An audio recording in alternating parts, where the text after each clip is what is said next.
Hello everyone, welcome back to Shrabani's world. আজ আমি share করতে চলেছি আমার পুরী ট্রিপের কিছু দারুণ মুহূর্ত। এই ট্রিপটি ছিল আমার কাছে খুবই স্পেশাল, তাই ভাবলাম এই সুন্দর মুহূর্তগুলির মধ্যে কিছু অংশ তোমাদের সাথে ভাগ করে নিই। তো আপনারা দেখতেই পাচ্ছেন আমি হাওড়া স্টেশনে পৌঁছে গিয়েছি। এই মুহূর্তে বন্দে ভারত রেল কোচ স্টেশনের সামনে দাঁড়িয়ে আছি। এখান থেকে আমি শালিব স্টেশনের উদ্দেশ্যে রওনা দেব।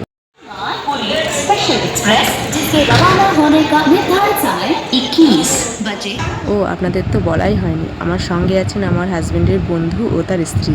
আমরা সবাই একসঙ্গে ভ্রমণে বের হয়েছি।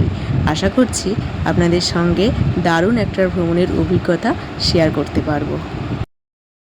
আমাদের ট্রেন এসে গেছে, এখন উঠছি। কাল সকাল 6টায় নাম। গুড মর্নিং, আমরা পুরী স্টেশনে পৌঁছে গিয়েছি এবং অটোতে উঠে পড়েছি, যা আমাদের স্বর্গদ্বার পর্যন্ত নিয়ে যাবে।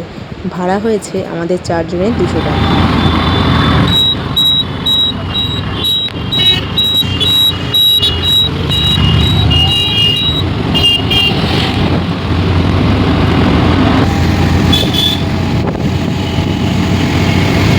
এইসবে পৌঁছলাম।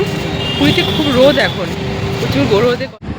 এখন দেখুন পুরীর সুন্দর সমুদ্র, অসাধারণ লাগছে দেখতে। কি সুন্দর এই সমুদ্র। এবার একটু ফ্রেশ হয়ে বেরোবো জগন্নাথ দেবের মন্দির দর্শন করতে। আমরা এবার বেরলাম মন্দিরে পুজো দিতে।